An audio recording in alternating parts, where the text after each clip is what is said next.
Good morning, everybody. Today's topic that we're going to talk about is how to or what to look for in a real estate agent who is so-called claims to be a short sale specialist or working with distressed homeowners. One of the big things you're going to be looking at is to find out what is their experience. What you need to do is you need to ask at least 5 to 6 questions pertaining to this particular person's their experience and what their attitude is towards short sales, because I guarantee you by the time you answer or ask a lot of these questions, it'll be very clear to you whether this person can handle your transaction or not handle your transaction. It is not enough in this real estate market right now in order to have a real estate license and have a pulse. It's not going to do it, because what's happening in the market right now is a lot of people want to go ahead and sit and blame the banks that the banks aren't doing enough in order to prove a lot of short sales. But here's the trick. What's going on is that it's actually a lot of listing agents who don't know what they're doing. And a lot of them, it's not so much from the standpoint of their processes, it actually comes from the standpoint of their mindset, that they believe that if the bank says no, they have no other options, that they don't escalate files, they don't do whatever it takes in order to get short sales done. So it's important to ask them, what is their experience? I consider somebody with 5 to 10 short sales under their belt that they have closed in order pretty good person on their way in order to being a success in real estate for short sales. Secondly, you want to look at what is their rate of homes that go into foreclosure versus what they list it for. These agents should know those numbers, and if they don't, then you want to say have a nice day and walk away. The third thing you want to look at is exactly how is their team set up? What are their systems in order to do your short sale?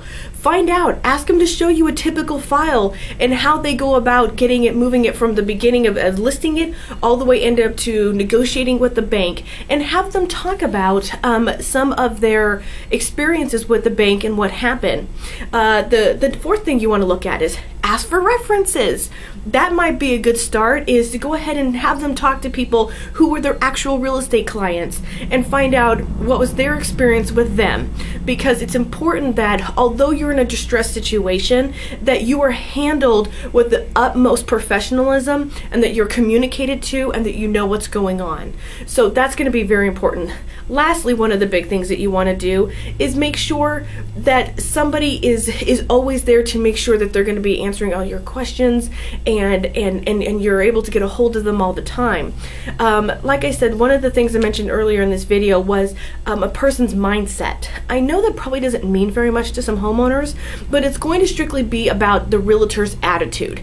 If you hear them talk bad about banks, if you hear them talk bad roughly about maybe a particular bank, or if you hear them talk bad just about short sales in general, then that is a red flag not to go with that agent. Because if these agents have a terrible attitude about banks, what do you think is going to happen to your short sale when they come up against challenges? I will tell you that I have to challenge at least 80 to 85% of my short sales and escalate them up to a higher level, close to vice president level, in order to find somebody who's willing to make a business decision versus just follow procedures at the bank.